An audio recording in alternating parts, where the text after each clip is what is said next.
लखनऊ की गलियों में एक डरावनी किंवदंती दशकों से चली आ रही है। कहते हैं रात के 2 बजे अगर कोई एक अजीब भयानक हंसी सुनता है और उसके स्रोत को देखने की कोशिश करता है तो उसका बचना नामुमकिन है। 1993 में लखनऊ के हजरतगंज और चौक के पुराने इलाकों में एक महिला की आत्मा के देखे जाने की घटनाएं बढ़ने लगीं। ये कोई साधारण आत्मा नहीं थी। वह सफ़ेद साड़ी में एक लंबी, दुबली पतली और बेहद डरावनी शक्ल वाली महिला थी, जिसके चेहरे पर हमेशा एक चौड़ी मुस्कान होती थी। लेकिन यह हंसी खुशी की नहीं, बल्कि एक शापित हंसी थी, भूतियाँ और मौत को बुलाने वाली। लोगों का कहना था कि जो भी इस महिला को देख लेता, उसका कुछ ही दिनों में भयानक तरीके से अंत हो जाता। एक रात राजेश और उसके 3 दोस्त बाइक से हजरतगंज से गुजर रहे थे। शहर का यह इलाका रात में वीरान रहता था और पुराने खंडहरों की वजह से इसकी हवा में अजीब सा डर बसा था। रात के 1:55 अचानक तेज ठंडी हवा चलने लगी। फिर कुछ अनसुना और डरावना हुआ। एक भयानक हंसी हवा में गूंजने लगी। राजेश ने बाइक रोकी और चारों दोस्तों ने इधर उधर देखा, लेकिन सड़क पर कोई नहीं था। लेकिन वह हंसी करीब आती जा रही थी। डर के बावजूद दोस्तों ने सोचा कि कोई मजाक कर रहा है।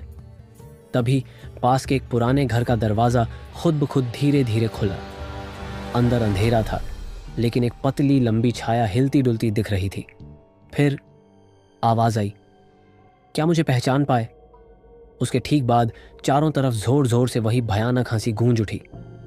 अब वे बेतहाशा भागे, लेकिन ऐसा लगा जैसे किसी ने पीछे से उनका पीछा किया हो। अगली सुबह लोगों ने देखा कि राजेश की बाइक एक सुनसान सड़क के किनारे गिरी हुई थी। उसके तीनों दोस्त बुरी तरह बेहोश थे, लेकिन राजेश मर चुका था।